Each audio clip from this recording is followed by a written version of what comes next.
Nakakamatay daw ang kuryente. Oo naman, nakakamatay talaga, lalo nang wala kang alam. Tulad ng bahay nito 'no, gusto mong palitan ng saksakan mo kasi naiilas 'yun 'no, parang sinasaksak mo na ilap, gustong-gusto mong palitan. Kahit wala kang alam, ang unang-una mong gawin nito 'no, para gusto mo siya kahit hindi ka electrician, kayang-kaya mo 'to gawin.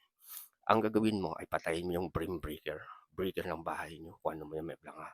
Merong 4 na breaker, hanapin mo yung main breaker diyan. 'Pag pinatay mo yun, lahat ng ilaw ng bahay mo mamamatay. Do'n mo gagawin yun ng saksakan yun.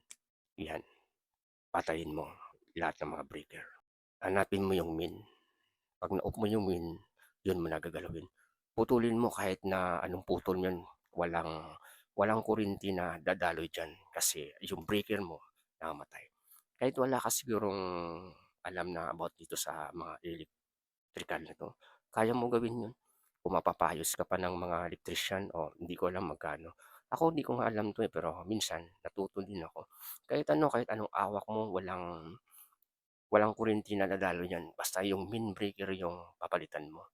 Ginagawa kong video nito ito ay hindi po edit 'no, para makita ninyo kung paano ang mag-repair na walang walang kuryente na madaloy.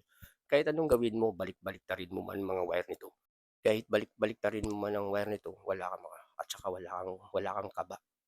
Kasi yung breaker mo, lagi mong tandaan, patayin mo. Kahit hindi ka siguro electrician na pure, kaya mo gawin. Kasi kung magpapayos ka, patatawag ka pa. Sabihin naman ng mga elektrisyang na, mahal to, may bibilhin, puro ka lang bili. Kahit kunting share at kaalaman lang para sa inyo. Kayong mga lalaki yung mga bahay, huwag kayong matakot sa kuryente. Lahat tayo mamamatay. Pero hindi ibig sabihin yun para Basta tandaan nyo lang 'no, sa mga ganitong bagay 'no, kung mag-aayos kayo, kailangan nakagwantis po kayo para hindi po tayo masugatan. Kasi minsan nasugatan tayo sa mga wire na ating ginagawa. Kahit konting kaalaman, ito ginawa kong video na ano, yung dahan-dahan ko 'to para ma-clear niyo kung paano maglagay ng saksakan ng saksakan ng espesyal. Kaya ginawa ko 'to para sa inyo.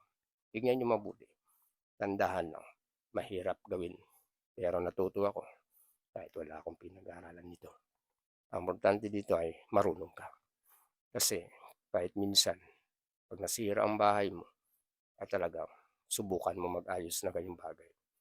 Sabihin naman ng iyong asawa na baka makurinti ka. Huwag kang matakot kasi 'pag pinatay niyo yung breaker mo, kayang-kaya mo na ayusin yun. Kayang-kaya mo na ayusin yun ng mga naman bagay. Basta 'wag lang dumikit yung mga positive o lang kung ano man ang sa inyong lugar o ground o positive. Kasi may dalawang wire yan, eh. Kapag dumidikit sila, pwede yung pumutok ng bahay mo. Pwede ka at susunog ang sugat. Ganun lang. Paglagay naman nito, kailangan nakahiwalay, tsaka hindi nakasugat. Dahan mo lang na paglagay ng mga ganito para hindi masugatan ang mga wire. Pagpasok na, yan, matututo ka rin balang araw. Ako hindi nga ako na to pero ginawa ko tong ang video na to. Kasi may nagtanong, bakit nakakamatay ang konti. Ayaw nila mag-awak ng mga ganitong bagay kasi takot sila. Oo, takot tayo. Pero dapat, minsan, nakatakot ng ginagawa natin, isipin natin na kaya natin.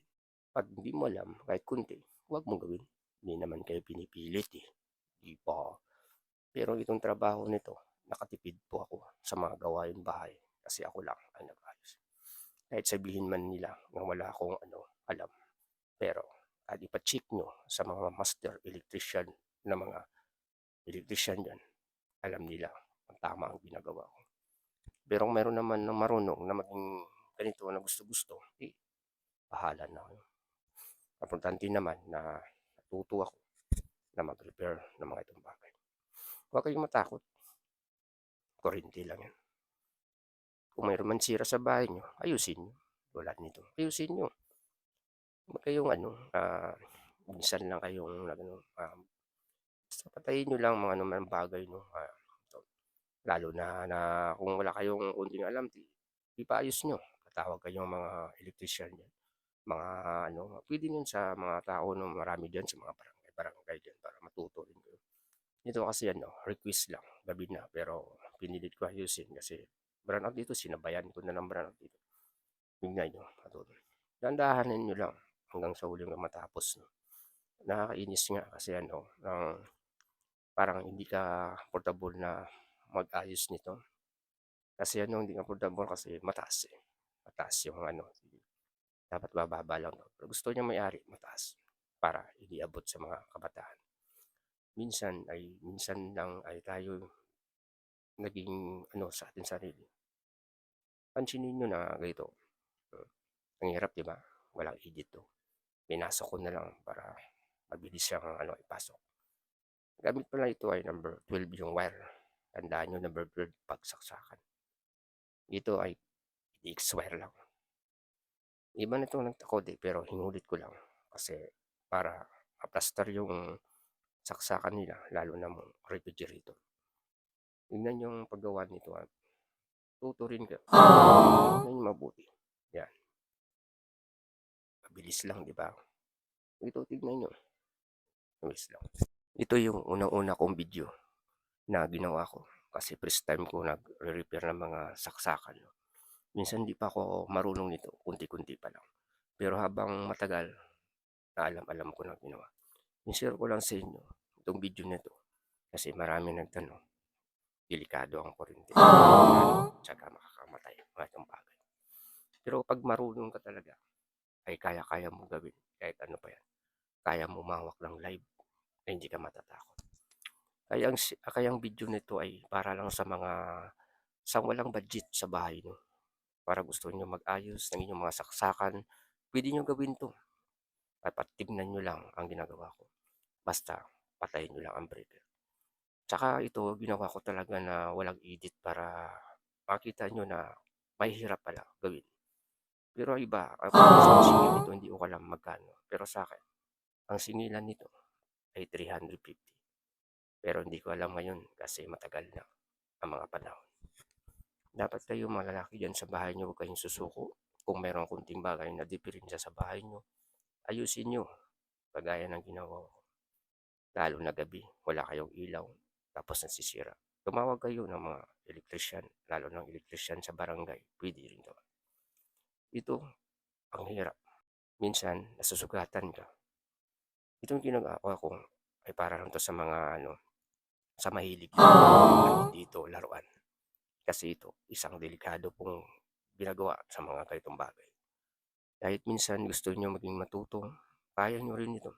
Maraming gustong matuto. Ako wala nga akong ano, eh, wala akong pinipilit ko lang na matuto. Kasi hilig ako. Maliit pa lang kasi ako na po ako, eh, kasi hilig ako sa mga kuti-kuti. Pero pinagsisihan ko kasi wala talaga akong pinag-aralan. Pero okay lang ay kahit konti, nakatipid po ako sa amin ayusin. Bahala na kung ano, na 'di ba ang tagal kasi hindi po edit 'to, eh.